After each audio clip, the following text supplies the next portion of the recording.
Hey folks! Tonight we kick off with the final days of Queen Elizabeth I, the last Tudor monarch and one of England's most iconic rulers. She steered the country through a golden age of art, epic victories, and the birth of an empire, but behind the crown and power was a woman whose death remains one of royal history's biggest head-scratchers. So before you get comfy, take a sec to like this video and subscribe only if you actually dig what I'm doing here. No pressure.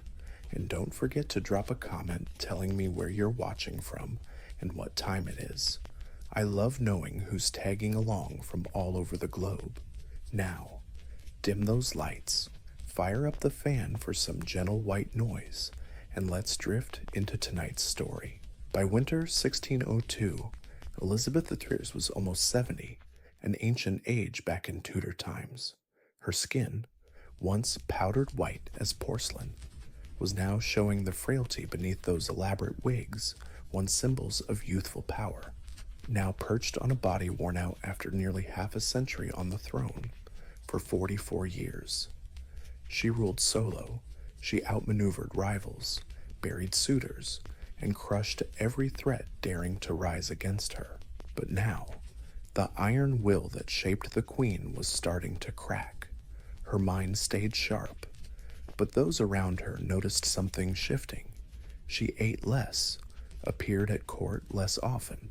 The fiery blaze that once radiated from the Whitehall throne seemed to flicker and fade, and as the new year kicked off, whispers began sneaking through the lush corridors of Richmond Palace, rumors that their sovereign was slowly slipping away.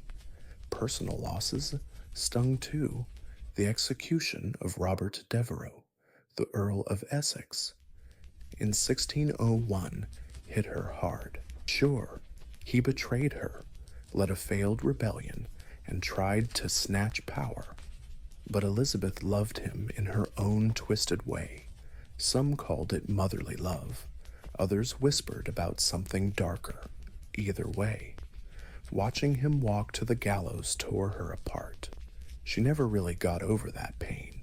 In her final winter, she spent hours standing stiff, refusing sleep, refusing food. Servants noted she rarely sat down and talked even less. When she did speak, her voice was fragile, drifting like smoke.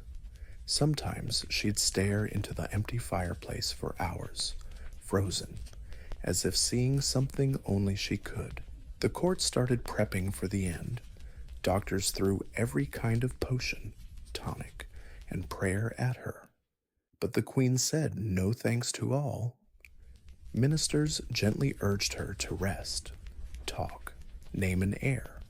But the once iron-willed monarch just shook her head. Something heavy weighed on her heart, heavier than politics, maybe heavier than the crown itself. As March crept in, a grim truth settled in with her closest circle. Elizabeth I's reign was quietly, painfully winding down, and day by day, darkness thickened around her private chambers at Richmond Palace, the once lively court famous for music, festivals, and fiery debates soon fell silent. The queen, who stunned Europe with her wit and grit, was now swathed in heavy silks, surrounded by shadows and silence. No more royal audiences, no garden walks or horseback rides like usual. Her closest ladies-in-waiting, the women she trusted most, were slowly sent away until she was nearly alone, even those allowed to stay. Like Lady Scrow spoke softly and awkwardly, unsure if their presence comforted or annoyed her. Rumors whispered that her mind was slipping away. During this time, doctors noticed something worrying. She wasn't just refusing food, she was fighting sleep too. She stood for hours, stiff by the bed or window, as if lying down meant death was closer. When her legs gave out, she'd sit rigid on cushions, eyes fixed on some invisible point, lips barely moving, silently praying or lost in thought. Some guessed she feared death not just as a woman, but as a ruler for decades. Elizabeth Eos was England's personification. To die meant letting go of her control over the people, her image, her power. Maybe that's what scared her most, losing control, physically. Her health started to fade quietly but surely. She had a lingering cough, her skin grew paler, and her body shrank under those fancy gowns. Weight dropped alarmingly, but she forbade anyone from examining her too closely. She was too far gone, despite her frailty. Her pride stayed intact, and through it all, one question haunted every courtier's mind, but was rarely spoken aloud. Was this just old age catching up with the queen? Or was something darker simmering beneath the surface? The answer, for now, stayed locked behind lips that once commanded an empire now barely moving at all. To grasp the burden pressing on Elizabeth the Usurper in these final weeks, we need to look not just at her body, but at her heart, and more precisely at the ghost that haunted her Robert Devereux, Earl of Essex. Their relationship, it was pure drama. Essex was charming, ambitious, and a total risk-taker. He flattered her, rebelled, begged for forgiveness, then betrayed her again. Rinse and repeat. To Elizabeth he was both a golden opportunity and a ticking time bomb. Despite his clumsy arrogance, she favored him, handing him big power at court. But his ambition got dangerous. In 1601, he launched a coup, an eager, dumb rebellion to snatch power. Elizabeth had no choice. The throne just can't forgive betrayal. No matter how charming the traitor, Elizabeth signed the death warrant herself when he got his head chopped off at the Tower of London. Something inside her cracked. From then on, people say the Queen changed. It wasn't just grief, it was a deep, soul-eating guilt. Some say she kept a box with his portrait. Others swear she whispered his name in the dead of night. Whether true or just some sentimental court gossip, the effect was undeniable. The once untouchable queen now looked human, deeply broken. Back then, sadness wasn't well understood. What we call depression today might have been seen as melancholy or a mental imbalance, not just feeling blue, but those around her noticed. Her eyes dulled, her laughter faded, energy drained. Courtiers who once scrambled for her favor now tiptoed around, scared of what her mood might drag them into. She stopped writing letters, stopped signing papers. She even stopped going to church, shocking, since she was a devout Protestant, and maybe the clearest sign she rejected music. Elizabeth I loved music all her life, singing, playing instruments, surrounding herself with composers and poets. Now, she wanted silence. It seemed her heart had shattered long before her body followed. By March 1603, her decline was impossible to hide. What began as pain and withdrawal became a slow, tragic public unraveling witnessed by nobles, courtiers, even servants. The once powerful, cunning queen now seemed lost in her own palace. She didn't talk about her condition. Heck, she barely spoke at all. Ask her anything, and you'd get a nod or a shrug day after day. No full sentence escaped her lips when advisors pushed her to make decisions about the kingdom, succession, or her health. She just turned away, shrinking as if words were too heavy to bear. Doctors were summoned urgently, debating her symptoms. Some thought she had a humoral imbalance, the Tudor version of mental or physical disorder. Others suspected a cold brain disease. But no one agreed on treatment because no one really understood the cause. By now, her posture became a symbol of her mood. She refused to lie down. Hours, even days, She'd stand straight, leaning on pillows or gripping chair arms, but never fully recline, like she believed sleeping meant surrendering to death. Servants later recalled the Queen standing silently in a corner, wrapped in thick black robes, motionless for hours at night. They took turns watching, unsure if she was praying, crying, or just lost. The palace around her seemed swallowed by silence. Courtiers whispered, nobles paced by the door, everyone anxious, waiting for news, trapped in a wordless fear not just of losing the Queen, but of what would come next. The kingdom had no clear heir, and although Elizabeth long refused to name one, everyone suspected James VI of Scotland would be chosen, but without her voice or seal. Would her will be honored? England knew power struggles all too well, and the Queen's silence could spiral into national chaos. Her silence was no longer just hers. It belonged to all of England, holding its breath amid many theories. One stands out not because it's dramatic, but because it's quietly deadly. It wasn't swords or poison that killed her. It was something far more insidious, her makeup. For decades, the Queen painted her face with a signature white mask called Venetian ceruse, the aristocratic fashion to show lineage, purity, and wealth. But this stuff had two main ingredients, vinegar and white lead. Yep, lead, a metal we now know is poison, even in tiny amounts, applied daily, layer on layer. The lead in her makeup seeped into her skin over time. It could wreck the nervous system, weaken muscles, cloud the mind, and shorten lifespan. Lead poisoning symptoms match Elizabeth's final months' fatigue, depression, trembling, loss of appetite, memory decline, and skin damage. Contemporary accounts even noted her teeth blackening and falling out. Her fiery red hair thinned and vanished under the makeup. Her skin was riddled with sores and pimples hidden from public view by pearl-studded wigs and thick white powder masks. Yet the Queen clung fiercely to this illusion. She stubbornly kept up the image of eternal youth, even as her body rebelled. That makeup wasn't just vanity, it was armor, and like any armor, it came with a deadly weight this time. Toxic. Some modern historians believe long-term lead exposure played a huge role in her physical and mental decline, irritability, confusion, refusing to eat or sleep.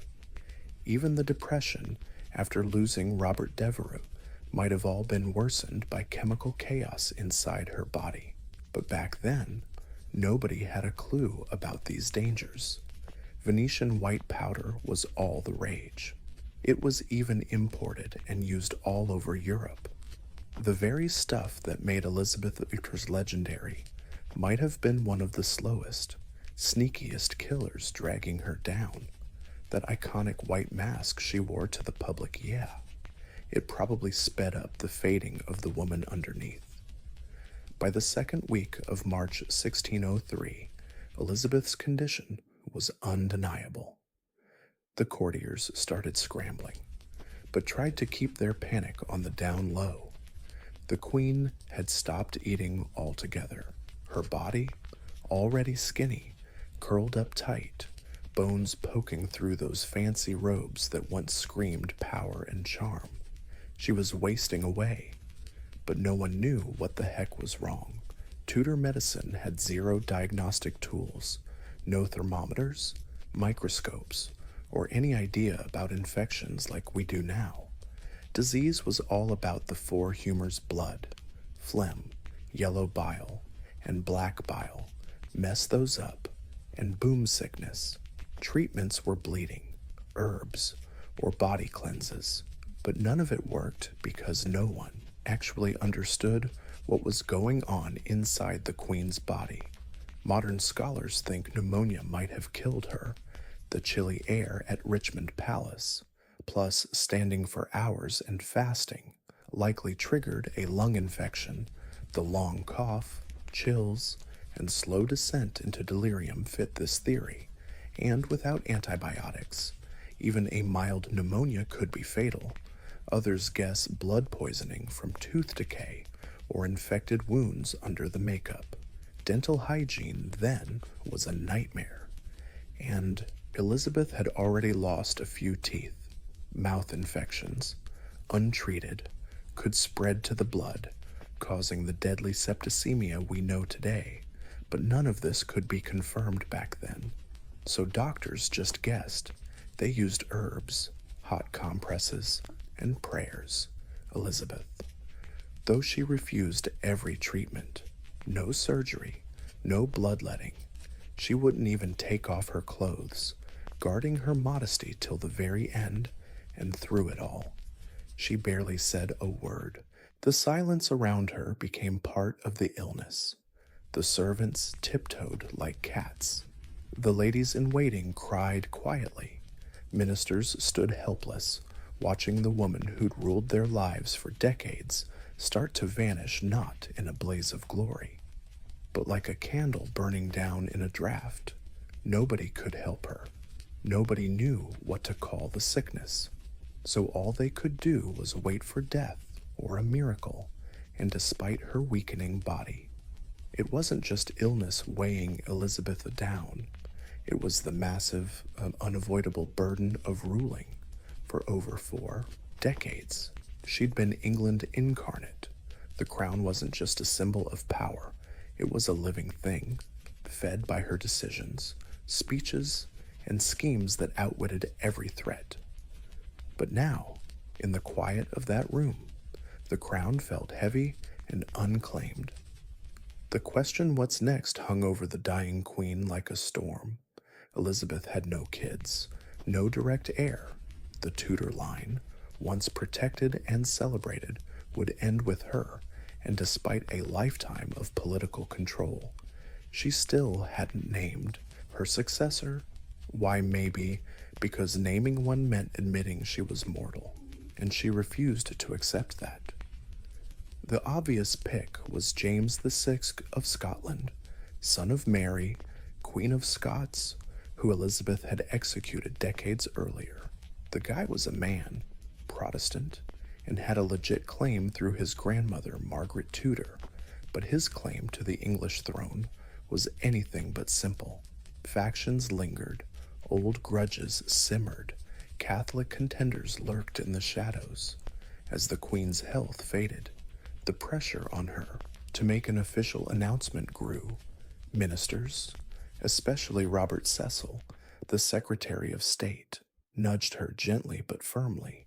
England couldn't drift leaderless. Civil war was not some distant nightmare to ignore, and in a world where monarchs ruled by divine right, a queen dying without a clear heir was chaos waiting to happen. But Elizabeth stayed silent. Some say she nodded when asked if James should be king, maybe a tiny nod, or maybe nothing at all. Others claim she whispered, "I don't want a rogue to succeed me," then resigned herself to the inevitable. But there's no clear record or confirmation. The monarch, famous for her epic speeches, left her final decision unspoken, maybe in her mind. Naming an heir was surrender, admitting her story. Her reign and her era were truly ending, and maybe that hurt more than death itself. As March dragged on and the air grew colder, Elizabeth's caretakers faced a strange and increasingly terrifying reality. The Queen refused to sleep, not just sometimes, but completely. Day and night blurred into endless wakefulness as she sat or stood in her room, eyes distant, spirit unraveling to many. It seemed Elizabeth wasn't afraid to die, but terrified of the space between her and death sleep. At times, her ladies begged her to lie down, but she resisted so fiercely they stopped asking. Her refusal wasn't just stubbornness, it carried the heavy weight of Tudor-era superstition and pain. Sleep was often seen as a temporary death. a moment when the soul hovered close to the other side. Elizabeth asserts, as sharp and logical as she was, might have genuinely believed that if she closed her eyes, they'd never open again. So there she sat, sometimes hunched over in a chair, sometimes leaning against the wall. She was defying her failing body. Her feet were swollen, breathing ragged, yet lying down. No way. The servants tried soothing her with music. She waved it off. Warm drinks appeared, she brushed them away. Comfort, persuasion. Not interested. It was like she was guarding her own death, refusing to give it an invitation. Eventually, her strength began to betray her. She collapsed a few times.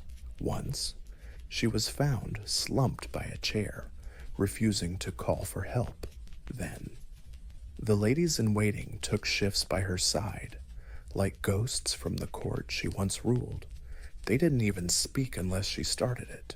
The room was thick with respect, sadness, and fear when she finally agreed to lie down. It wasn't peace, but exhaustion that won. Her body was spent. They gently laid her under the covers, like a fragile artifact wrapped in silk. It was her first rest in days, and for many, the beginning of the end. The moment Elizabeth I let herself lie down, the room transformed. Silence grew heavy, almost sacred. Those closest advisors, ladies, doctors, everyone knew this wasn't just a woman dying, but an era closing. The Tudor dynasty, which had ruled England for over a century, was ending with her last breath. The dim room, carpeted to soften footsteps and candles flickering. Outside, the palace held its breath. No announcements, no bells ringing, just whispers drifting down Richmond Palace's halls. Those who served her for decades stood frozen, waiting for a word, a sign, a goodbye that never came, despite the gravity. Elizabeth I said nothing. She was the queen of words. Her voice could rally troops, silence parliaments, charm foreign courts. But now, hovering between wakefulness and dream, not a single farewell slipped from her lips, not to her ladies, not to her council, not even to the kingdom she long protected. Instead, she communicated with slight gestures, gentle nods, fleeting glances, and trembling, fragile hands. Some said they saw her reach for the nearby crown. Others claimed she pointed at the portrait of James VI, the expected heir. But no declarations, no final speeches echoed through history. What did she see lying there in silence? Maybe the snapshots of her reign, a young girl imprisoned by her sister Mary, the victorious queen greeting troops at Tilbury, a court glittering with poets and explorers, the flames of religious wars, the execution of Mary, Queen of Scots, the death of the Earl of Essex, a powerful life steeped in loneliness. Outside the room, preparations had begun. Officials quietly packed their things. Ambassadors penned secret letters to their kings. Messengers waited by their horses, ready to ride. Everyone knew what was coming. But until the last moment, England was a kingdom without a ruler, because until her very last breath, Elizabeth I was still queen. No one could replace her, not yet. Not until she was truly gone in those final hours. The people left in the room stood like statues, silent, sad, and utterly confused. The queen no longer responded to touch or sound. Her breathing grew shallow and uneven. Her skin, pale from age and sickness, now turned gray. The fire within her, once steady, flickered like dying embers. Lady Scrosis, one of her most loyal attendants, refused to leave her side. She held the queen's hand and wiped her brow with a rosewater-soaked cloth.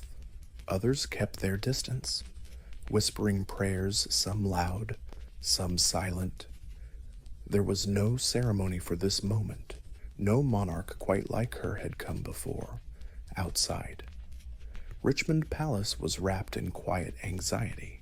No announcement had been made, and no one dared call her death until the last breath passed.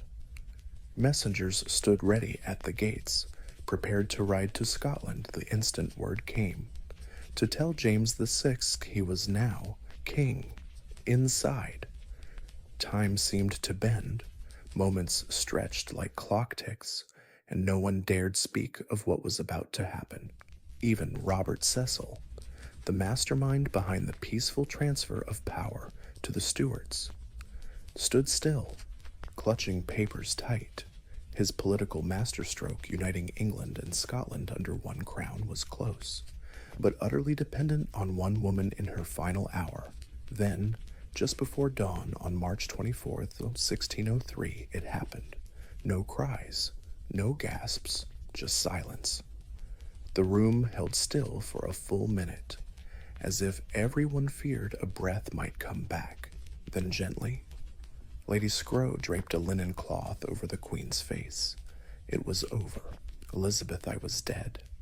Her departure came without trumpets or fanfare. No last rites from a priest. She refused them all.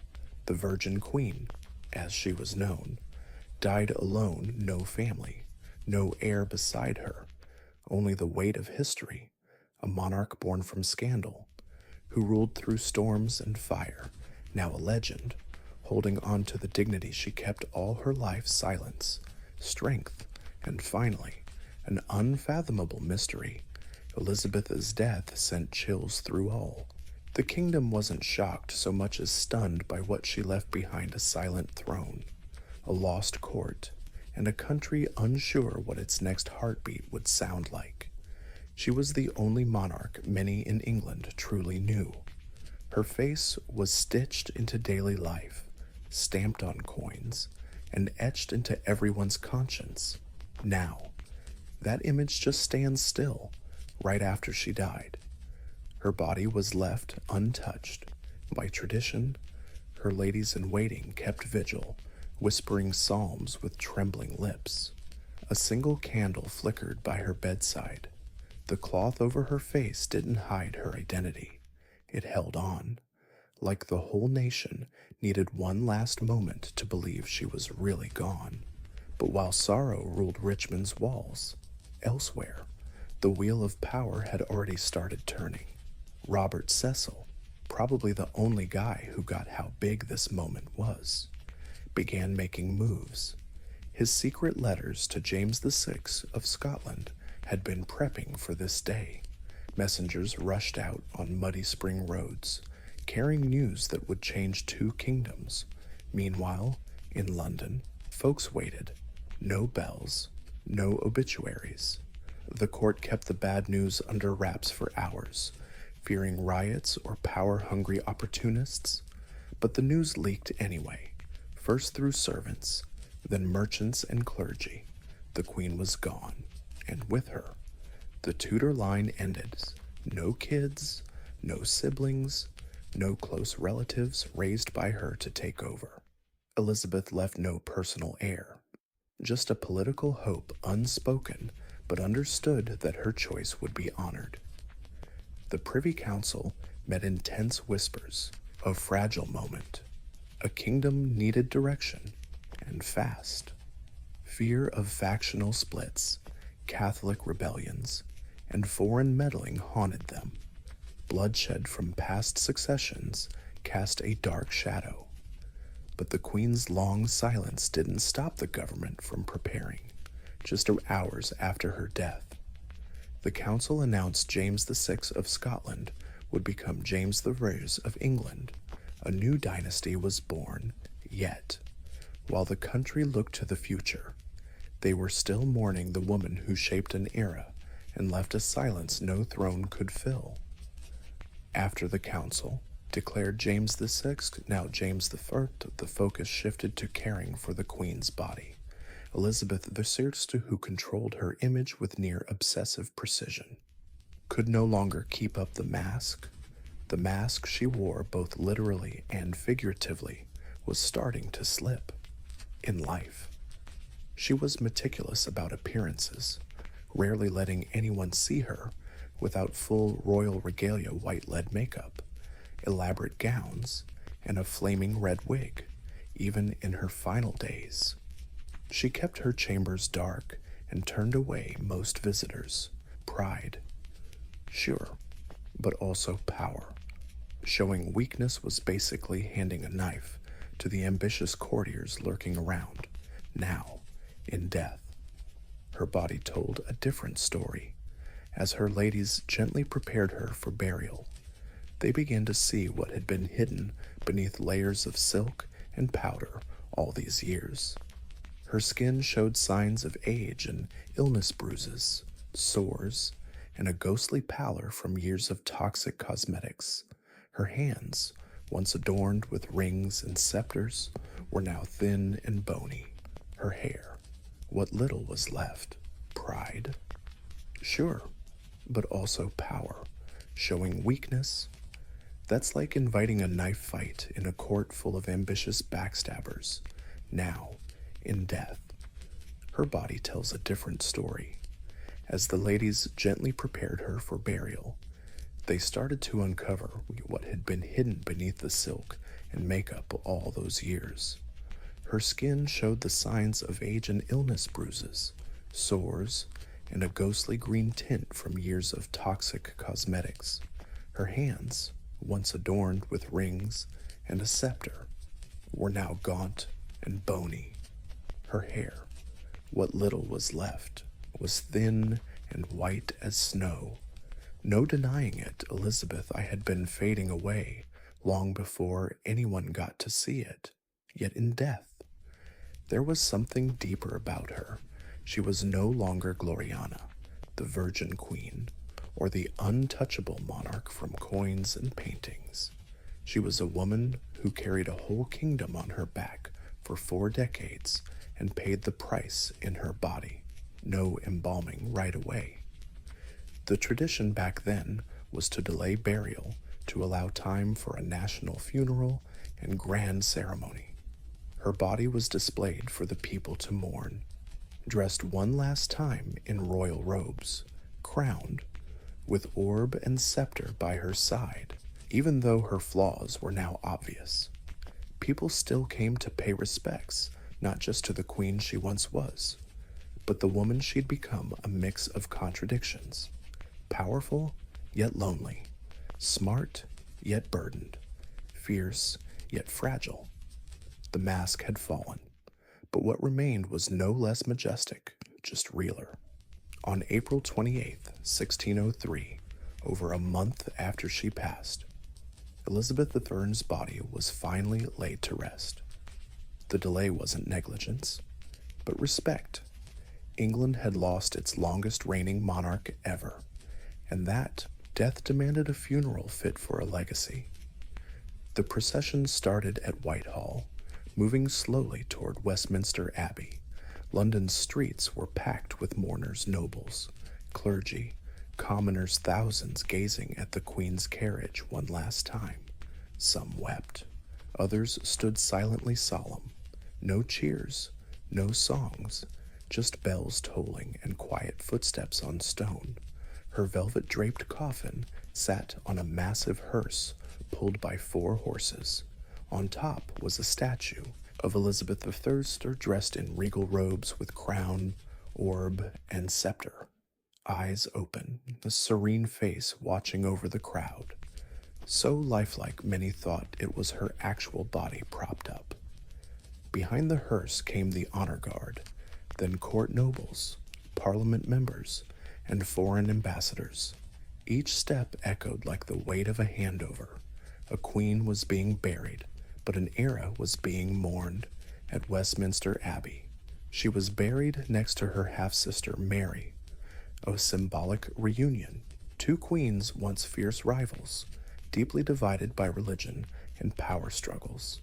Their tomb reads together on throne and grave.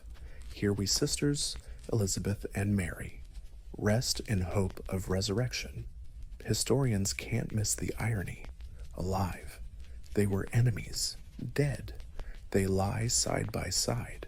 The funeral marked not just the end of a queen, but the fall of the Tudor dynasty when Elizabeth passed.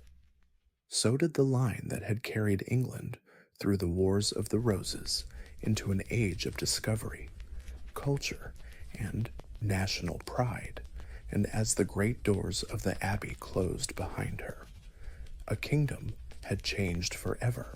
The Elizabethan era was over. What came next would be shaped by a different hand and crown. More than 4 centuries have slipped by since Elizabeth I took her last breath. Yet the mystery of her death remains. Unlike monarchs who died in battle or obvious illness, Elizabeth's decline is shrouded in silence, secrets, and contradictions, so scholars, doctors, and nosy folks keep guessing exactly what killed the Virgin Queen. The most popular theories in old age. Nearly 70, Elizabeth outlived most of her peers, after 4 decades on the throne and countless personal losses. Her body might have just finally given up. Her refusal to eat, drink, or rest surely didn't help, and without modern medicine, even a minor illness could be fatal. Another solid guess is pneumonia. She supposedly caught a chill right before her final collapse. The damp, chilly conditions at Richmond Palace, plus her frail state, probably let an infection take hold.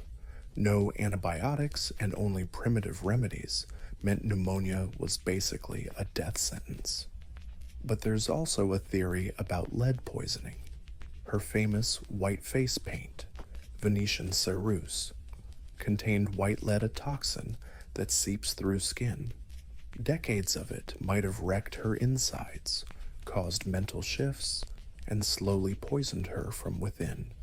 Symptoms like fatigue, mood swings, and mental decline fit perfectly with what we know about chronic lead exposure. Then there's the chance of sepsis, maybe from infected teeth or ulcers. Dental health back then was a nightmare, and Elizabeth had lost teeth and suffered cavities. A tiny infection could easily get into the bloodstream, causing sepsis, the silent killer, before anyone understood germs or sterilization. Finally, some historians consider the psychological toll grief and depression. The loss of Robert Devereux and other close friends seemed to break something inside her, her refusal to lie down. Long silences, deep gloom, all could be signs of profound emotional pain that, untreated, might have pushed her to the edge. Honestly, it was probably a cocktail of all these old age, sickness, poisoning, sorrow woven into a tapestry of decline. A queen who once carried an empire might have been crushed under that weight. Yet, in her silence, she left no confession, just a legend. Elizabeth I's death wasn't just the end of a life. It was the close of an identity England had carried for over 40 years. She ruled alone, no husband, no kids, etching her image into the soul of a nation. She left quietly, privately, with questions left unanswered, but the echo of her reign thundered through the centuries after.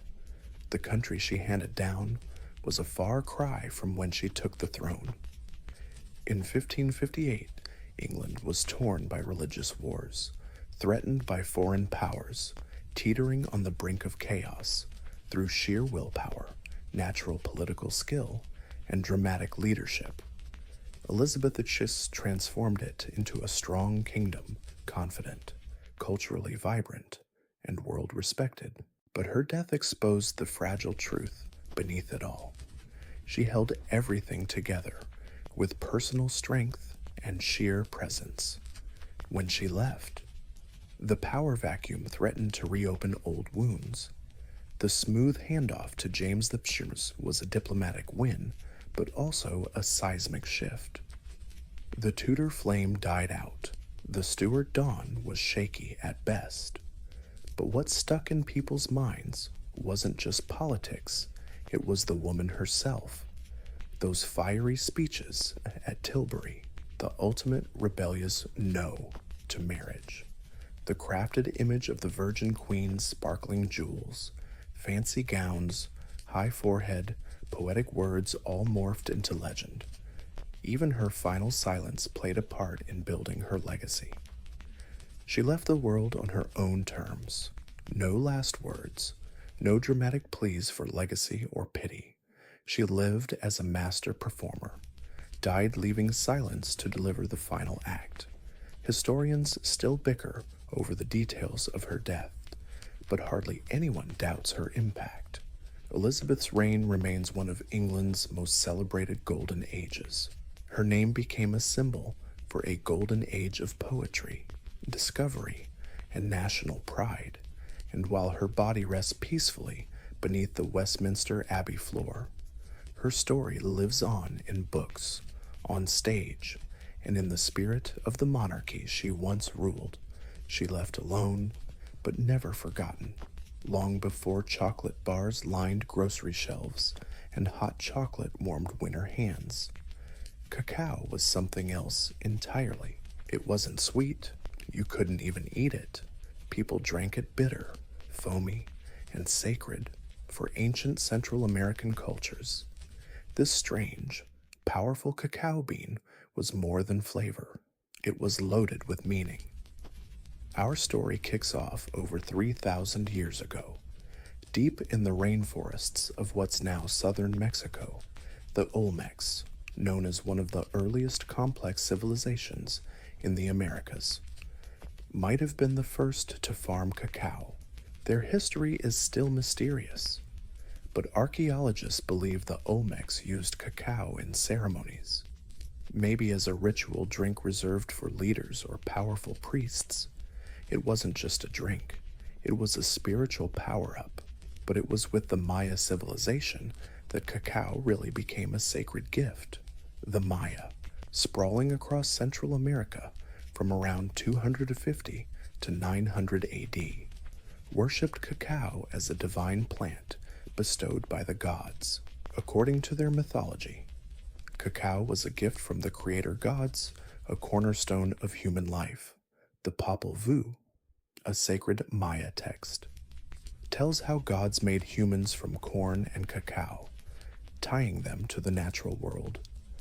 Cacao was saved for major moments. Priests offered it in religious rituals. Nobles drank it at fancy parties. People believed cacao lifted the spirit and opened doors to the divine. The drink was served cold, mixed with chili, spices, or cornmeal rich, bold, and energizing. Often, cacao was poured back and forth between vessels to create frothy foam, a sign of class and quality. But cacao's value went way beyond ritual. Maya markets used cacao beans as currency. A few beans could buy a tamale, hundreds could buy a turkey. People hoarded it like cash, traded it, even faked it with clay for the Maya. Chocolate wasn't a snack, it was life, power, wealth, and worship all rolled into one. It was the drink of gods, coursing through the veins of kings and priests. That passionate, bitter taste marked the start of an epic culinary journey in human history. In Maya society, cacao wasn't just a drink, it was a living symbol of divine order, woven into every bit of daily life and cosmic belief. Those tiny, bitter cacao beans from the deep forest were sacred links between mortals and gods, earth and the afterlife. In every major Maya city from Tikal to Copan, cacao was present at life's biggest moments. When kings were crowned, cacao flowed at weddings. Bride and groom both drank. When the dead were buried, cacao jars accompanied them, a gift nourishing their souls in the afterworld. Cacao was typically consumed during religious ceremonies, usually by priests and nobles. These drinks weren't sweet or casual sips. The beans seemed born from divine fruit, but cacao wasn't just religious. It was a social and economic must-have. Got guests? Serve cacao. Negotiating peace? Drink cacao together for the Maya. Sharing cacao was a nod to shared humanity, a silent contract of trust, respect, and higher purpose. Even in wealthy homes, cacao drinking was ritualistic. They used special vessels, beautifully decorated cups, often inscribed with hieroglyphs showing owner and purpose. These weren't just dishes, they were heirlooms crafted with care and reverence. This respect for cacao shaped Maya identity. It wasn't just consumed, it was honored, revered, and trusted as a bridge between worlds, in a universe ruled by rituals and cosmic cycles. Cacao was the drink that kept the balance, centuries after the Maya. Another mighty civilization would rise and take cacao to new heights, the Aztecs. By the time Hernan Cortés and his Spanish conquistadors showed up in the early 1500s, cacao was no longer just a spiritual symbol or luxury for the Aztec Empire. It was an institution used as currency, medicine, and an indulgence, royal perks. The Aztecs didn't grow cacao in the cool, dry climate of their capital, Tenochtitlan. Nope. They got their cacao through trade or tribute. The conquered southern provinces, which were hotter, had to send cacao beans as tax to the empire's center. Tons of beans poured into the empire's warehouse, stored like a modern-day bank vault. Every bean counted. A small rabbit cost 10 beans. A hen went for 100. Servants got paid in cacao. Debts were settled with cacao. Faking cacao beans, hollowing them out, and stuffing dirt inside was a serious crime in Aztec society. Cacao was as precious as gold, but its value went way beyond money. Known as zocolotl, it was worshipped as the warrior's drink. Only nobles, priests, and military bigwigs got to sip it. Commoners, not a chance.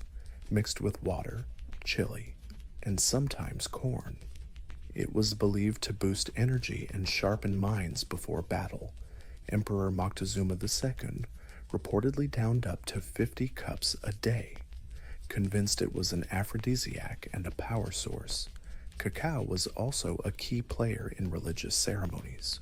Offerings were made to gods like Quetzalcoatl, the feathered serpent god, who legend says brought cacao down from heaven to humans. People believed cacao had a divine origin, and drinking it the right way was a sacred act. In Aztec culture, cacao symbolized wealth, war, worship, and royalty. It was the seed of power earned, stolen, traded, and revered. But all this was about to crash headfirst into the European invasion. When the Spanish first laid eyes on cacao beans, they didn't get the hype, but that was about to change. The bitter drink of warriors and kings was about to cross the ocean, where it would be forever transformed, sweetened, commercialized, and turned into a global addiction. When Hernan Cortés and his invasion squad first landed in the Aztec capital, Tenochtitlan, in 1519, they saw a world both alien and dazzling. Towering temples, floating gardens, and bustling markets that blew the Europeans' minds. But among all that wonder, one thing caught their attention: the strange use of a bitter black drink made from ground beans. The Spaniards witnessed Moctezuma II being served cup after cup of zocolotl in a golden vessel. They saw warriors, nobles, and priests treat this stuff with reverence. At first, they found it hard to drink. Weird, bitter, spicy, some even called it nasty. But they also noticed something else: the energy it gave, the alertness it sparked, and the symbolic power it held in every corner of Aztec life. After conquest and the empire's fall, Cortez didn't just haul gold and silver back to Spain, he also brought back the know-how to grind, brew, and drink cacao, and just like that, chocolate entered Europe. At first, it was just a curiosity for the Spanish court, a shiny treasure from the New World.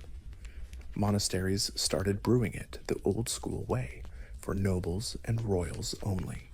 But European taste buds, totally different. Slowly, chili and corn got swapped for something new sugar. Sugar changed everything. Adding sugar to bitter cacao sparked a culinary revolution.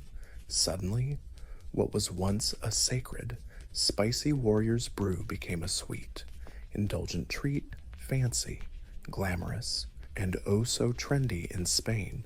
Then all over Europe, chocolate stopped being a ritual tool or tribute. It became a symbol of wealth and refinement. Nobles sipped it in salons, royalty demanded it at banquets. It was still mostly served hot, but the taste mellowed. Rituals gave way to recipes. Power, once tied to gods and warriors, now belonged to European elites.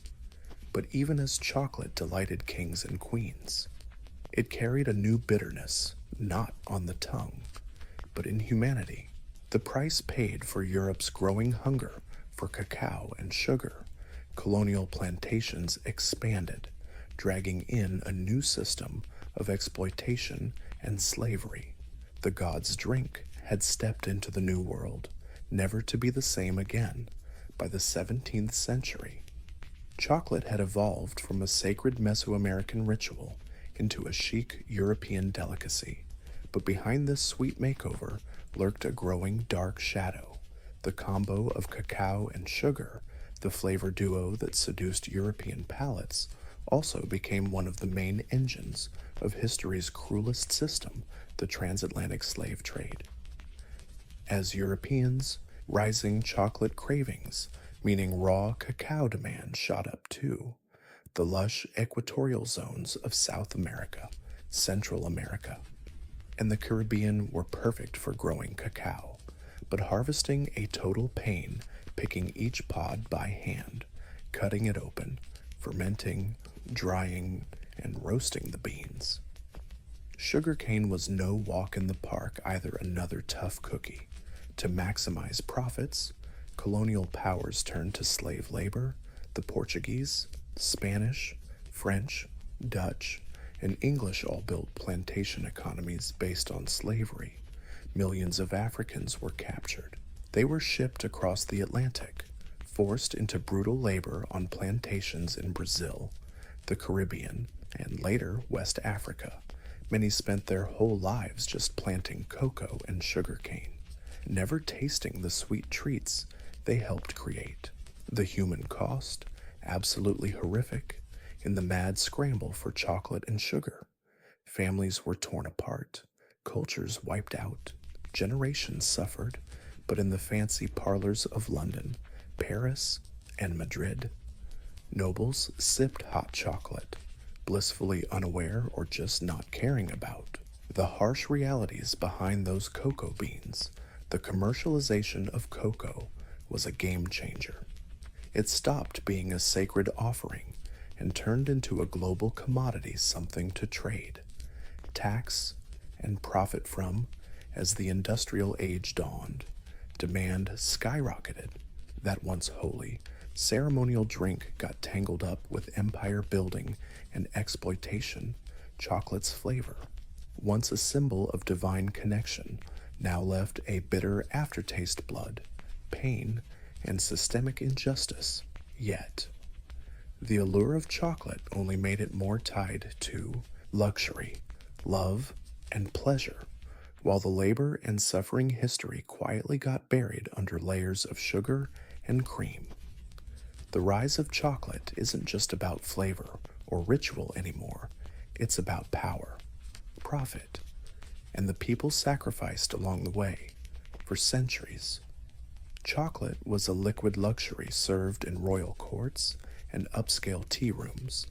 But as Europe plunged into the Industrial Revolution, chocolate was about to change again, forever altering its shape, audience, and status worldwide. The early 1800s brought a wave of inventions. Mechanization and mass production shook up everything from textiles to food. In 1828, a Dutch chemist named Coenraad Johannes van Houten invented a revolutionary hydraulic press. He managed to squeeze out most of the natural fat cocoa butter from roasted cocoa beans. What was left was a dry cake that could be ground into a fine powder. This powder dissolved easier in water and mixed smoother with sugar, making chocolate cheaper, lighter, and easier to produce. This invention gave birth to Dutch cocoa powder, paving the way for solid chocolate. In 1847, the English company Fry and Sons took it a step further by mixing cocoa powder, cocoa butter, and sugar. They created the world's first modern chocolate bar, a smooth, moldable, portable version of what had always been a liquid treat. For the first time, you could hold chocolate in your hand, not just sip it from a cup. Then came the Swiss in the 1870s. Daniel Peter introduced milk chocolate by adding condensed milk to the mix, crafting a sweeter, silkier version of the classic bar. His buddy and rival, Rudolf Lindt, invented the conching machine, which stirs chocolate for hours, refining texture and creating the silky smoothness we now associate with fancy chocolate. These inventions then turned chocolate from a luxury into a mass market product. Cheaper prices and improved texture meant chocolate was no longer just for kings. It hit stores, factories, and lunchboxes across Europe. Soon after, in America, companies like Cadbury, Nestle, and Hershey industrialized chocolate on an unprecedented scale. Packaging got colorful and fun. Ads promised joy, pleasure, and childhood magic. But as chocolate got sweeter, more accessible, and solid, part of its origin story got forgotten. The sacred drink of the gods became a snack tasty. Sure, but stripped of its ancient power and ritual. Still, a new chapter had begun, where chocolate became a global favorite. By the early 20th century, chocolate had taken root worldwide, not just as a treat, but as an industry. What was once a sacred drink in ancient civilizations became a global phenomenon driven by factories, marketing, and the unstoppable force of global capitalism.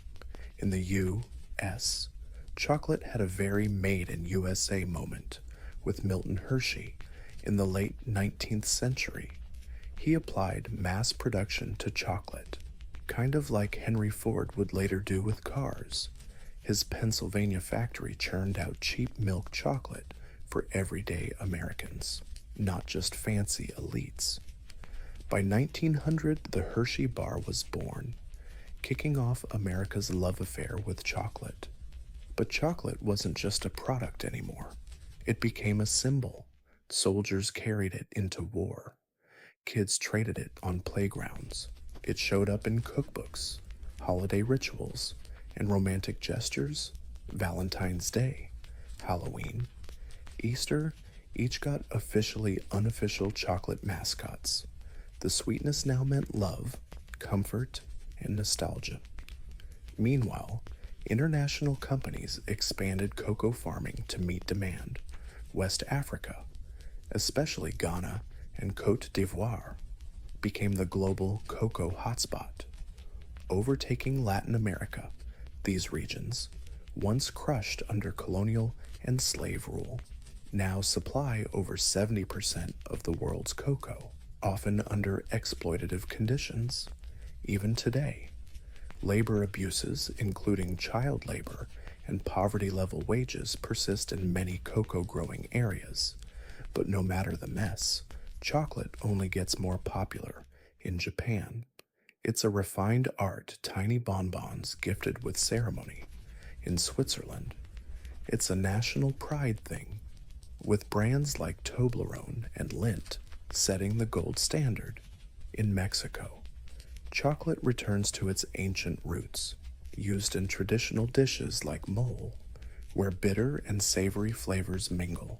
Global chocolate culture is a paradox, wildly popular yet oddly personal, a treat born from local rituals, twisted by empires, polished by industry, and embraced in 1,000 unique ways across continents, from the Andes to Antwerp, Ghana to Geneva. Chocolate has become part of the human story, and though hardly anyone stops to ask where it came from, every bite carries the flavor of history, sweet, bitter, and all the shades in between, amid the whirlwind of industrial growth and global expansion. Chocolate's ancient roots mostly got forgotten. What once held sacred, ritual meaning is now just a snack tasty, convenient, sold by the millions every day. But in recent decades, a new movement started stirring, rediscovering chocolate's origins and getting back to the cacao bean. The artisanal chocolate wave kicked off loudly in the early 2000s, inspired by coffee, wine, and slow food trends. Craftsmen and chocolatiers worldwide began asking, where does our chocolate come from? Who grows it? What did it taste like before drowning in sugar and additives? The answer brought them straight back to cacao beans, unlike industrial chocolate, which is usually a blend of bulk beans. Artisanal chocolate focuses on single origin cacao, preserving the unique flavors of each region, soil, and fermentation methods. Beans from Madagascar might taste fruity and a little tart, while Ecuadorian ones carry floral or nutty notes. Turns out, chocolate has terroir just like wine. This awakening isn't just about flavor, it's about ethics. As awareness grows, people start caring how cacao is produced. Documentaries and investigations expose labor abuses, including child labor and unfair wages on cacao plantations, pushing many artisanal makers to work directly with farmers, paying premium prices for ethically grown, quality beans. Labels like Fair Trade, Direct Trade, and Rainforest Alliance pop up, each trying to build a fairer, more sustainable supply chain. Meanwhile, chefs and food historians revive ancient Mesoamerican cacao traditions in parts of Mexico and Guatemala.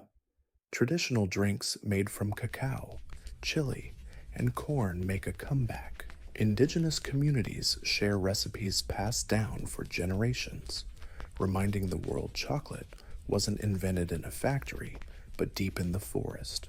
Museums, books, and foodie tours follow.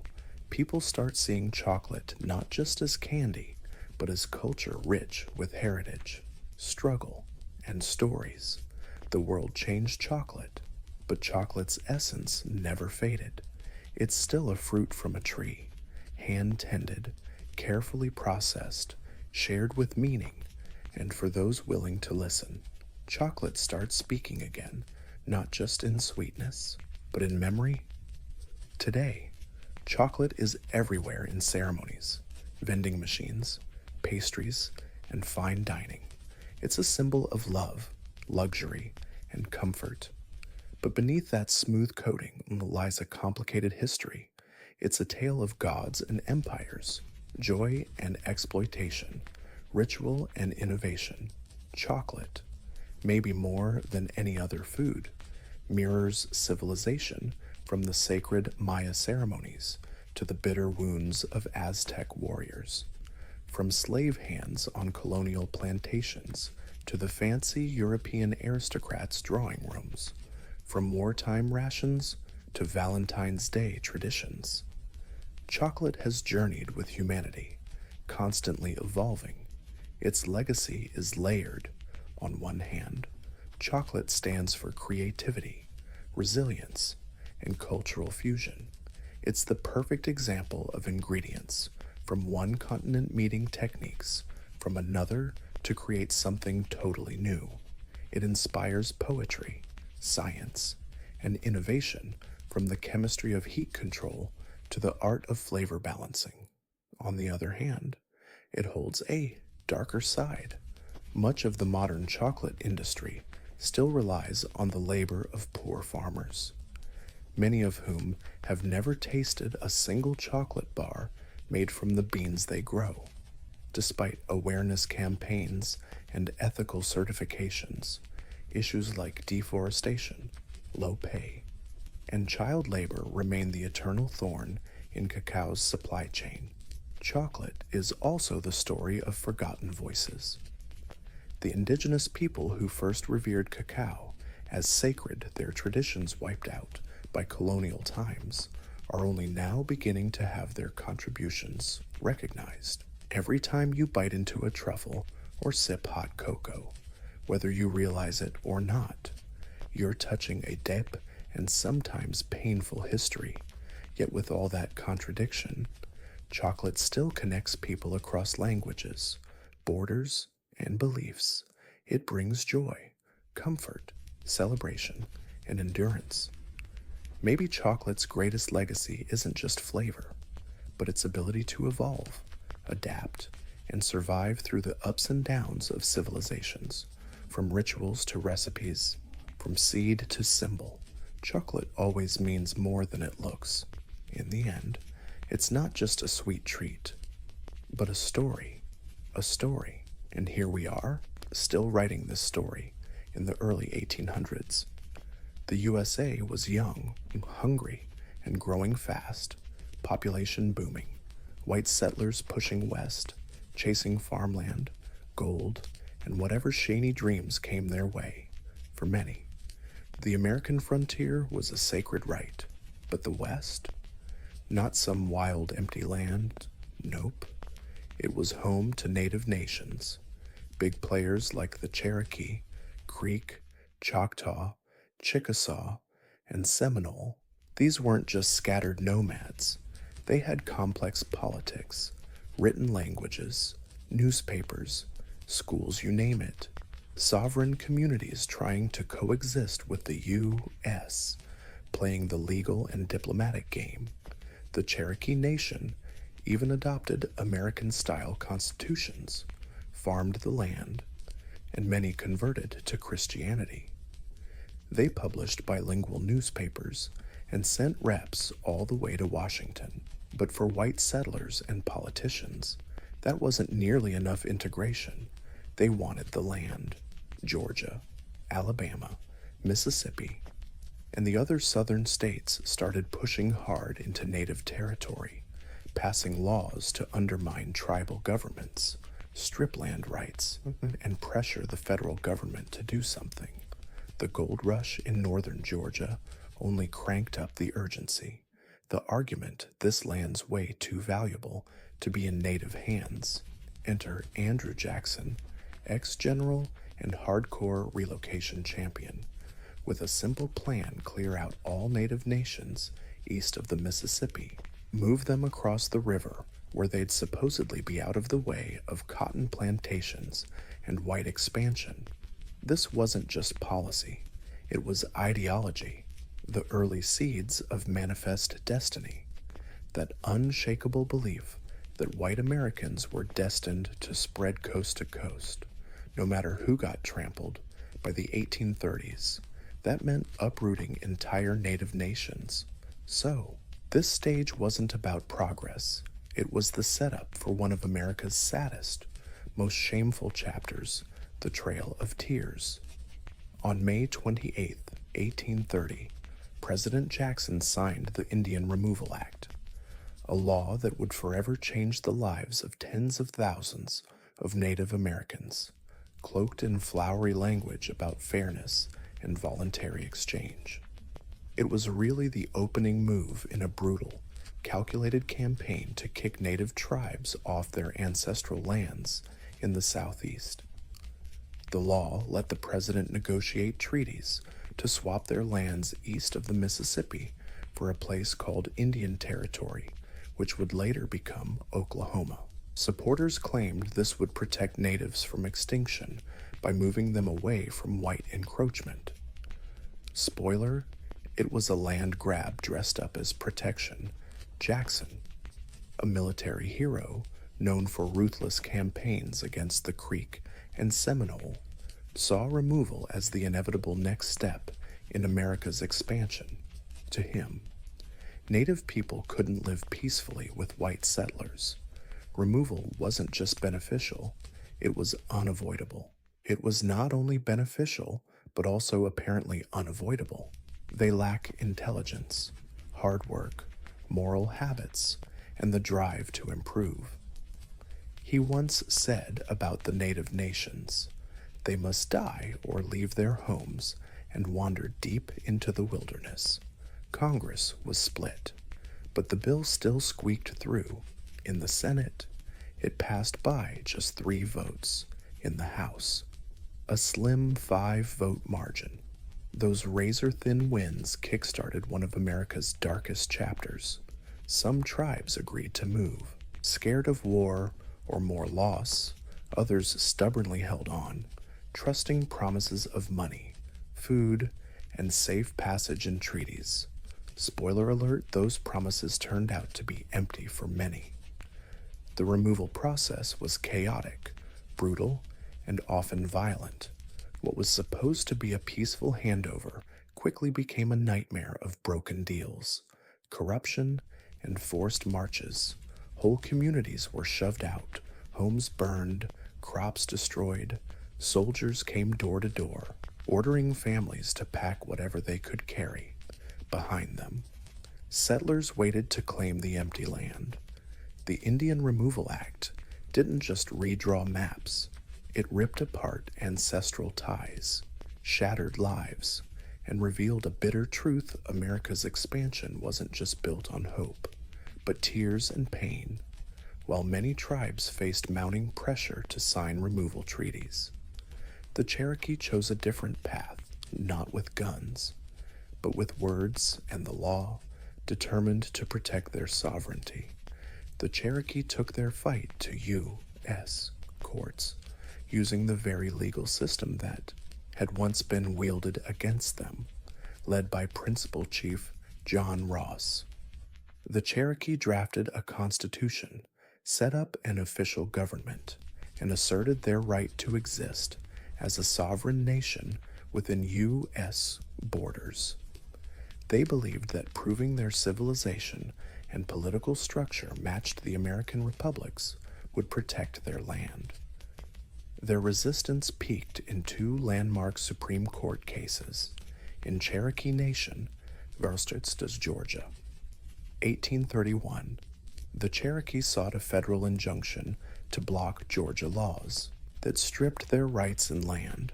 The court, led by Chief Justice John Marshall, ruled the Cherokee weren't a foreign nation and so had no right to sue a harsh blow. But the next year, the second case flipped the script. In Worcester, Georgia, 1832, the court sided with the Cherokee, declaring Georgia had no authority to enforce laws on Cherokee territory. Marshall affirmed that only the federal government had power to negotiate with sovereign native nations. For a brief moment, justice seemed to side with the Cherokee, but President Andrew Jackson apparently gave a chilly reply: "John Marshall has made his decision. Now, let him enforce it." Whether he said it exactly like that or not is up for debate, but his actions spoke loud and clear. Jackson refused to enforce the ruling, and Georgia kept ignoring it. The Constitution spoke, but political stubbornness just wouldn't listen, clinging to hope. The Cherokee still resisted signing removal treaties, but cracks appeared. A small faction led by Lieutenant Ridge, John Ridge, Elias Boudinot, and a few others believed removal was inevitable.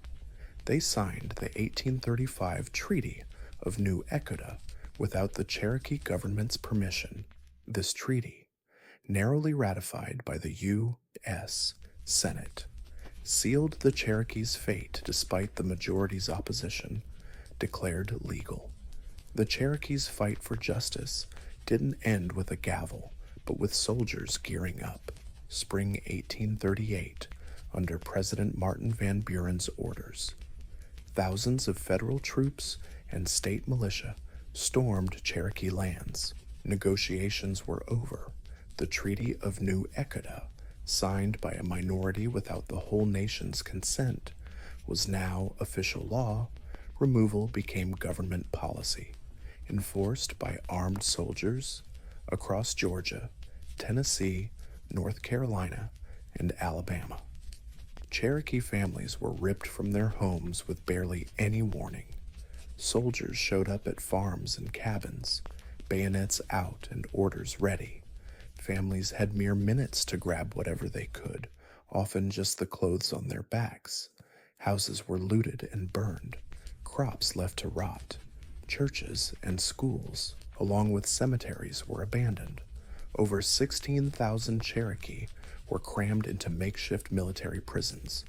These camps were overcrowded, filthy, starving, with bad water and no shelter from rain or sun. Disease spread fast. Measles, dysentery, whooping cough took lives even before the march began.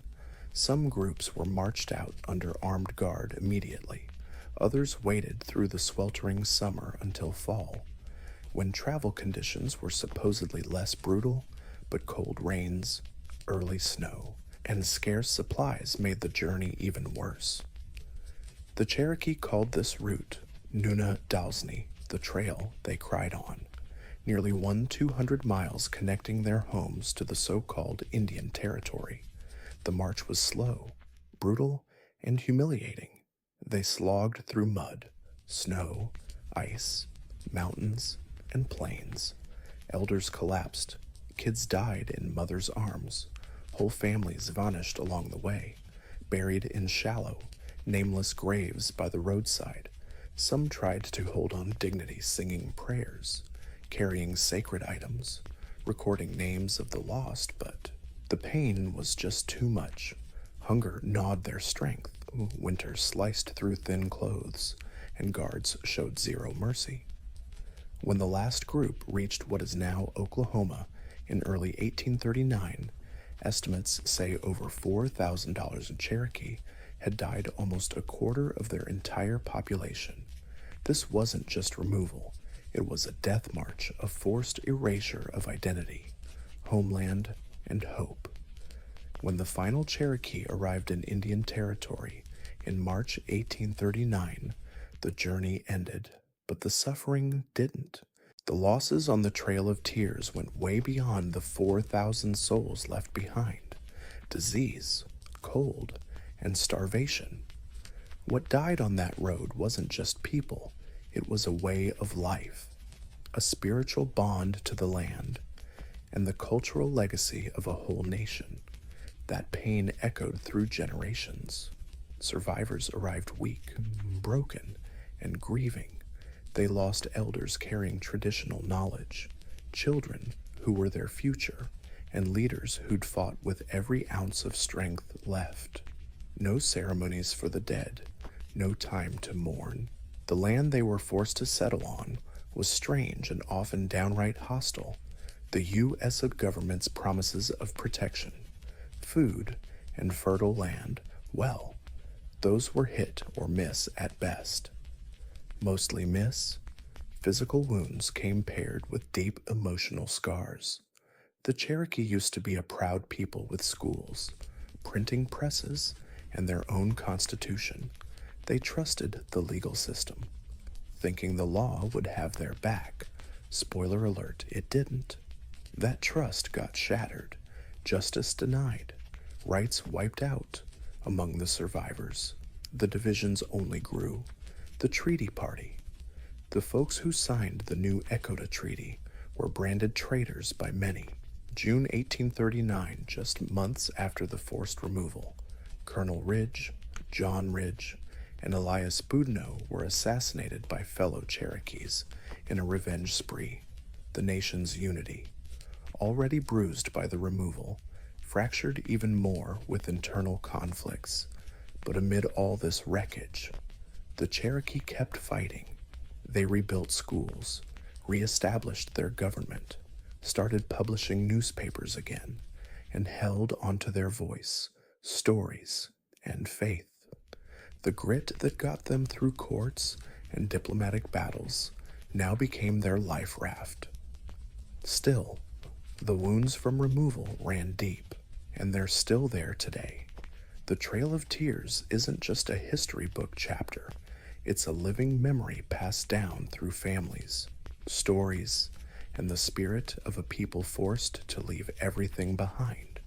And within that memory, sadness, sure, but also strength. The Cherokee Trail of Tears might be the most famous, but it was far from the only removal. The 1830 Indian Removal Act targeted many native nations, each with their own languages, traditions, and lands, and each one suffered their own twisted version of exile and misery. The Choctaw were the first unlucky bunch. Starting in 1831, thousands were shoved out of their homes in Mississippi and Alabama, mostly on foot, no wagons, no proper supplies. They trudged through freezing rain and flooded rivers, with hundreds dropping dead along the way. One Choctaw chief called it the Trail of Tears and Death, a phrase that echoes through history. Next up were the Creek, once a powerhouse in the southeast.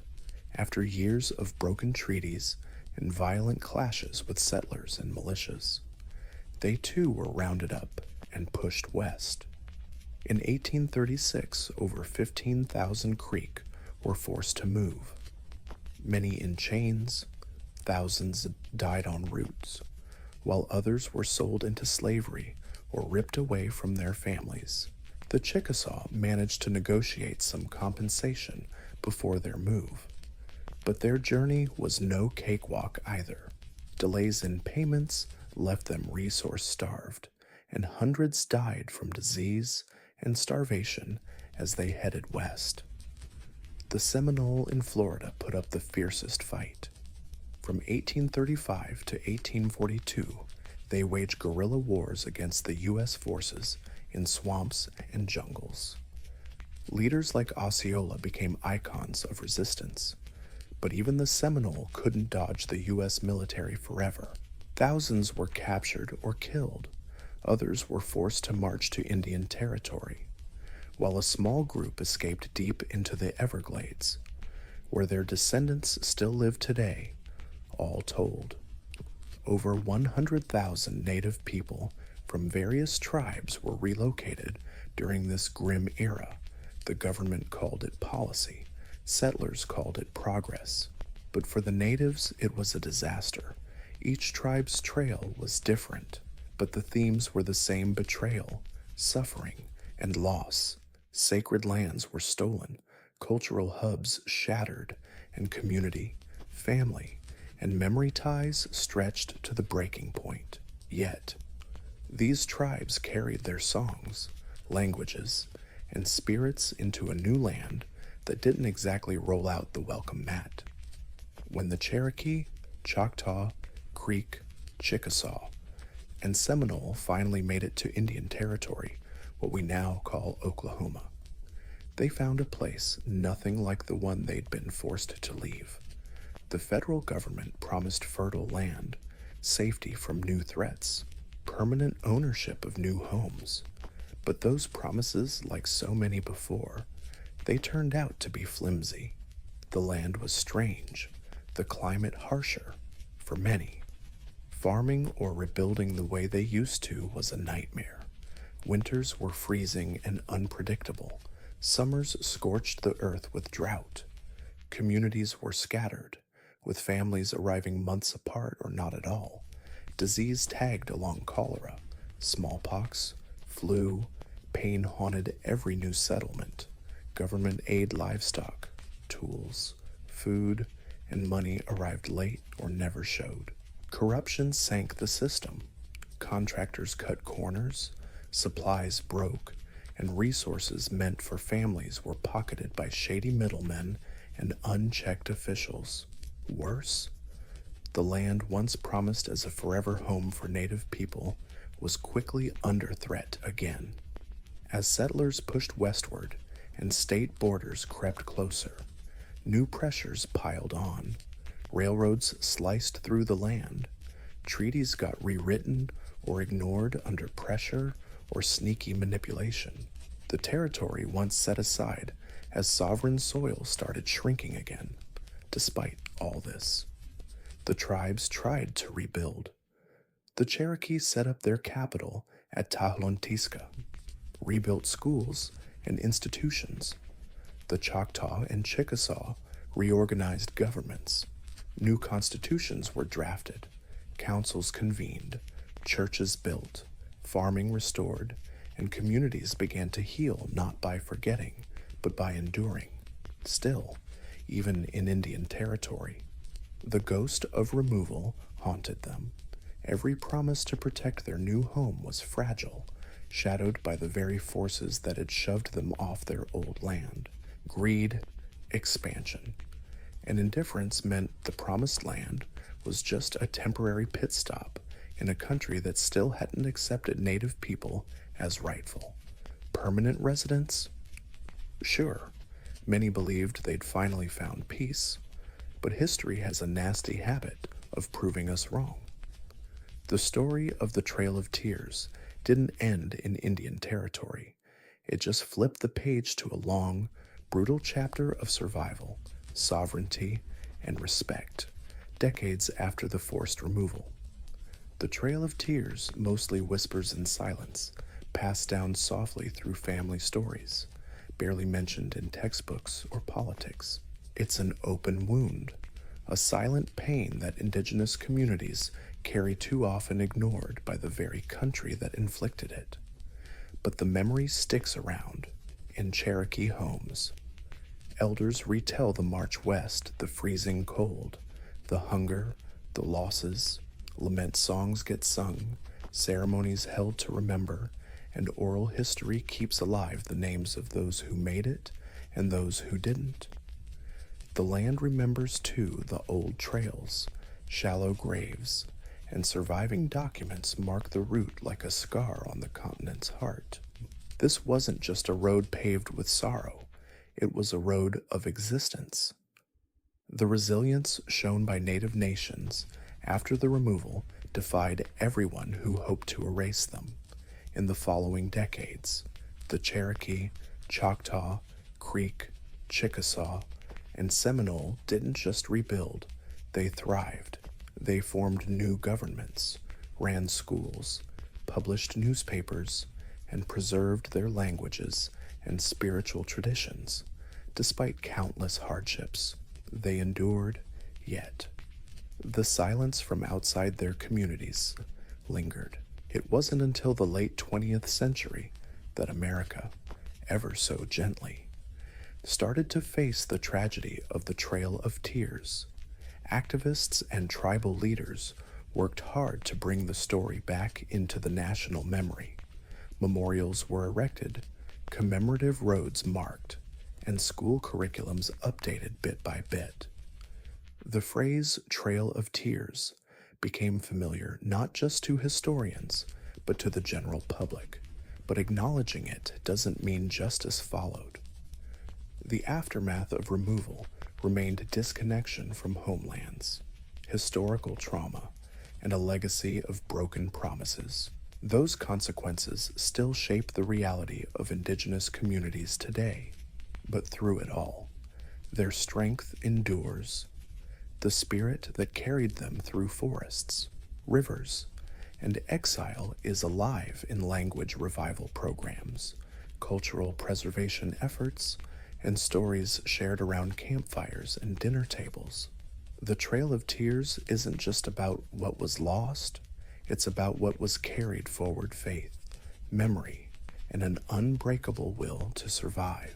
Today, the Trail of Tears is remembered not just as a historical event, but as a living memory, a reminder of injustice, resilience, and the strength needed to lead a people onward when the whole world turns its back. The once sorrowful footsteps now mark a sacred path of remembrance across America. Monuments, highways, and museums honor that journey. The National Historic Trail of the Trail of Tears, recognized by Congress in 1987, stretches over 5,000 miles across 9 states. Tracing the forced westward march, it winds through forests, fields, and quiet towns, inviting visitors to walk, if only for a moment, in the footsteps of those who endured. But the memory goes way beyond monuments. For descendants of the trail's travelers, memory lives within community, language, and ceremony. Tribal nations continue to honor their ancestors with annual memorial walks, storytelling sessions, and language revival programs. A story once nearly silenced is now reclaimed and told with pride. Schools teach it, films depict it, writers and poets breathe life into the sorrow and strength of that era, and young indigenous generations grow up knowing their identity is not just survival, it's courage, resistance, and continuation. Yet, there's still work to do. The Trail of Tears challenges how history is told and remembered. It forces us to face the cost of expansion, the cruelty behind policies, and the ongoing struggles indigenous peoples endure. It reminds us that progress without humanity is not progress, it's erasure.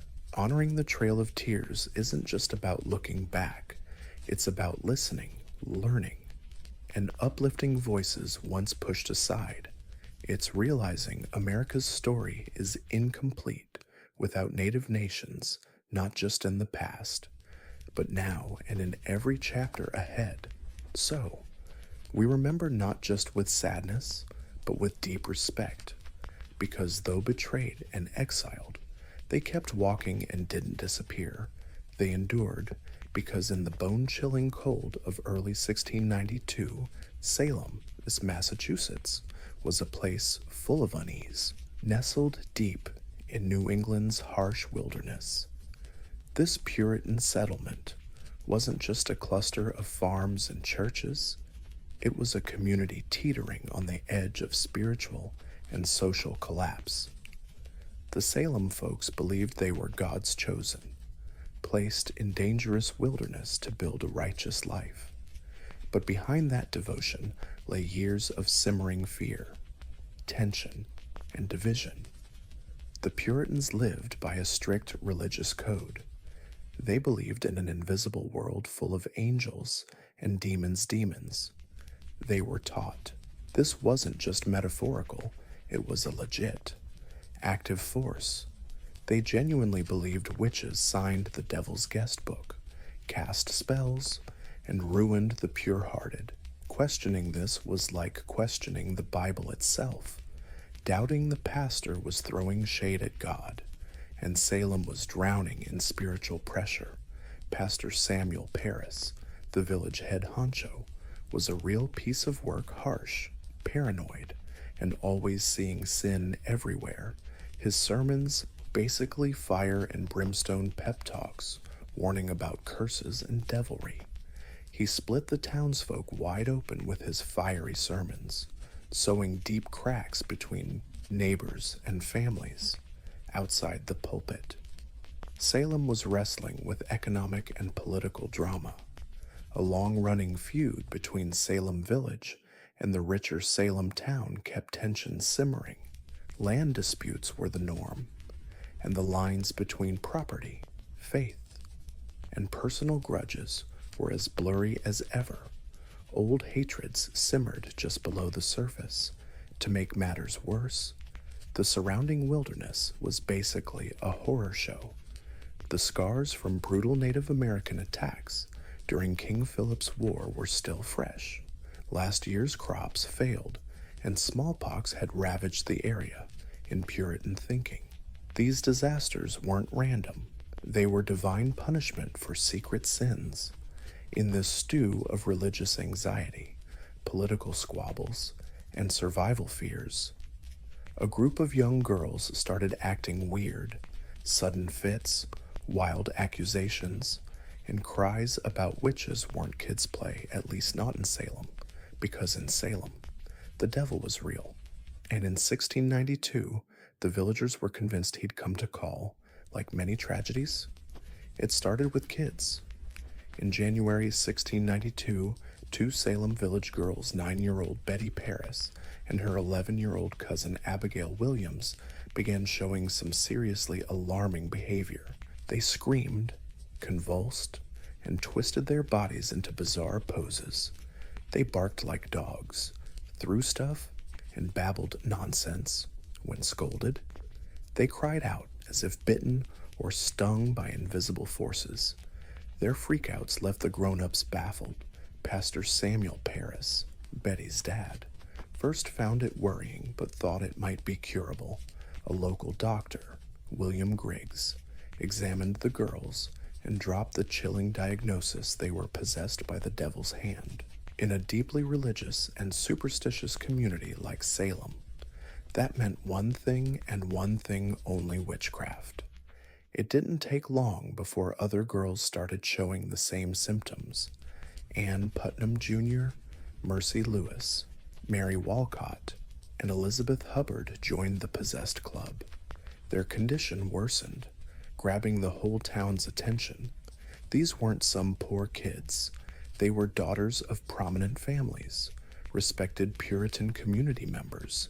That gave their accusations serious weight, under pressure to name the source of their misery.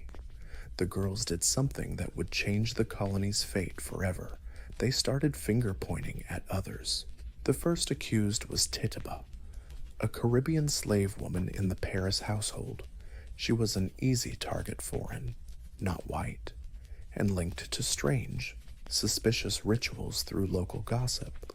Alongside her, the girls named two local women: Sarah Good, a poor, often homeless beggar, and Sarah Osborne, a scandalous figure for skipping church and marrying her servant.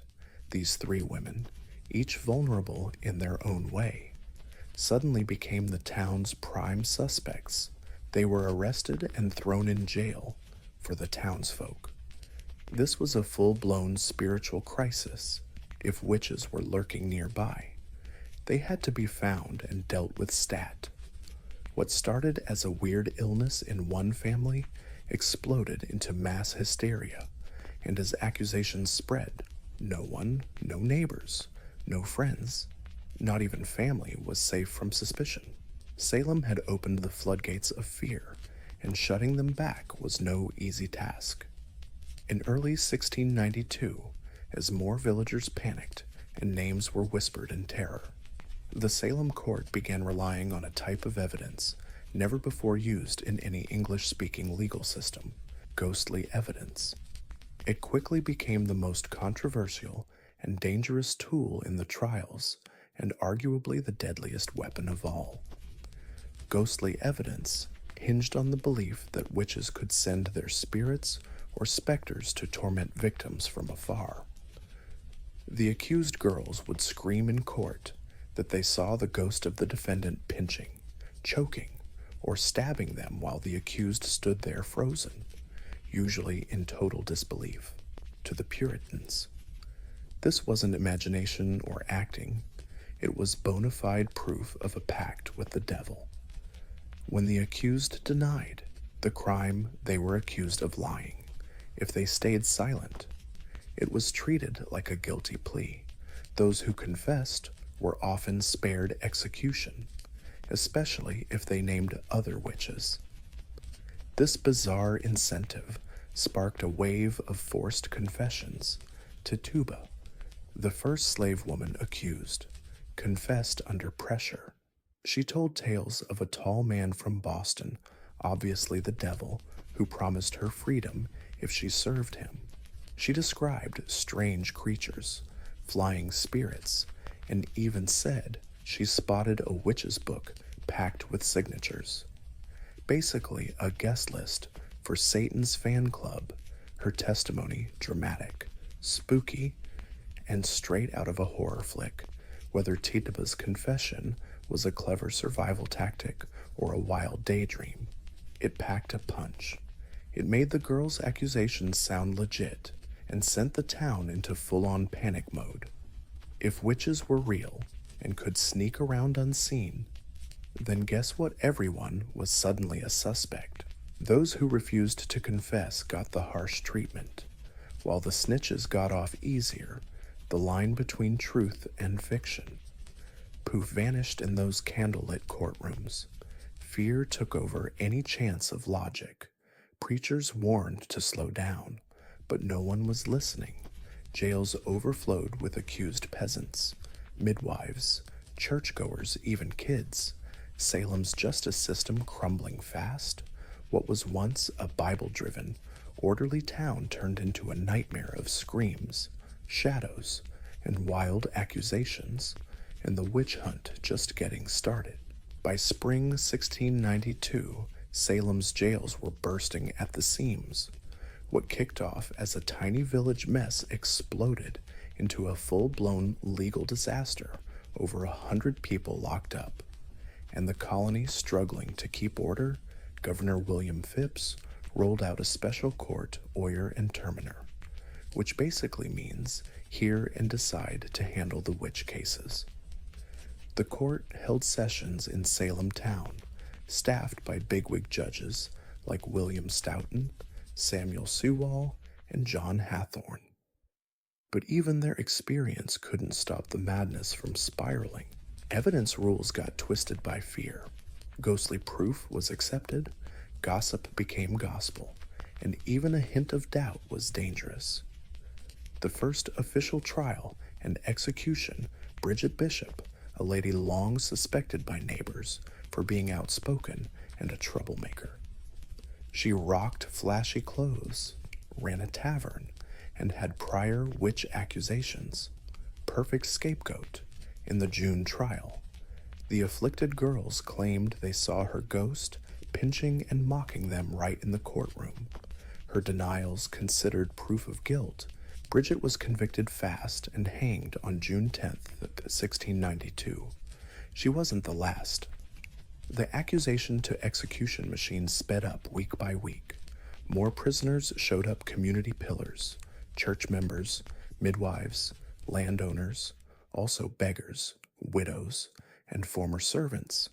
The only thing linking them suspicion, and often just bad luck, jealousy, or plain old misunderstanding. The accused faced the court with no hope, their fate usually decided by the accuser's drama or that day's political vibe. Confess and rat out others. You might get off. Stay innocent. Odds were you'd swing. Fear ruled everything. Families turned on each other. Neighbors snitched to save their skins. Preachers pleaded for calm, but their voices drowned out by screams demanding a witch purge. Up on a hill outside Salem, a gallows waited quietly at Proctor's Ledge, ready to swallow name after name, trial after trial. By the height of summer 1692, Salem wasn't a town anymore. It was a blazing furnace of fear, accusations, and righteous fury. The witch hunt spread beyond Salem village and town, racing like wildfire to nearby communities Ipswich, Andover, Gloucester, and more got caught in the frenzy. Accusations piled up. Jails overflowed. No one was safe. The accused came from all walks of life, outsiders like beggars, former slaves, homeless women, and also community insiders, church leaders, wealthy farmers, even former accusers. Once the suspicion machine got rolling, nobody was safe. Families torn apart, husbands snitched on wives, kids testified against their parents, friends stabbed each other in the back. Even folks questioning the court's justice became targets. Doubting witches, some said, was basically siding with them. The madness peaked with those possessed girls in court. They screamed in agony, claimed to see ghostly critters, copied the accused, Then all fainted like clockwork. Their little performance became the prosecution's golden ticket. No matter how absurd or theatrical, the court treated their pain as gospel truth, their screams as holy evidence. By summer's end, over 150 people were arrested, and the hangings kept coming. Sarah Good, a homeless woman, got the noose in July after stubbornly refusing to confess. Her defiance wasn't strength, it was rebellion against God. Rebecca Nurse, a respected grandma and church member, was executed despite tons of protest. That resistance sent a chilling message. Even the purest souls weren't safe from suspicion. But the accusations didn't stop. 5-year-olds got locked up. A pastor's wife was charged. Whole families jailed together. The colony lost its mind, swallowed whole by the very evil it tried to crush. Fear became the real king of Salem, pulling justice's strings, twisting memories, and silencing any dissent. What started as a few strange illnesses morphed into something way scarier, a society devouring itself, one accusation at a time. As summer gave way to fall in 1692, Salem's witch hunt hit its darkest hour. The gallows at Proctor's Ledge became a grim landmark where ritual executions drowned pleas in the silence of final judgment. The hangings were public to set examples. The whole town gathered, some terrified, some treating it like weird entertainment. One by one, the condemned were led up, tied down, and prayed over until the trapdoor snapped shut, ending a life in the name of justice. 19 people got the noose for witchcraft, 14 women. 5 men, all claimed innocence. Many died whispering prayers or shaky psalms. No decent burials for them, as convicted witches. Their bodies were barred from churchyards. Some got tossed into shallow, unmarked graves. Others' families snuck them away under cover of darkness. But the worst death wasn't the hanging. Giles Corey, an 81-year-old farmer and husband to accused witch Martha Corey, refused to plead. He figured silence would stop the state from grabbing his land. So authorities ordered pressing a brutal, rare torture. Jails stripped, laid face down, then crushed slowly under heavy stones. He endured 2 days of silent agony. Legend says his final words were a defiant "more weight." He died without confessing.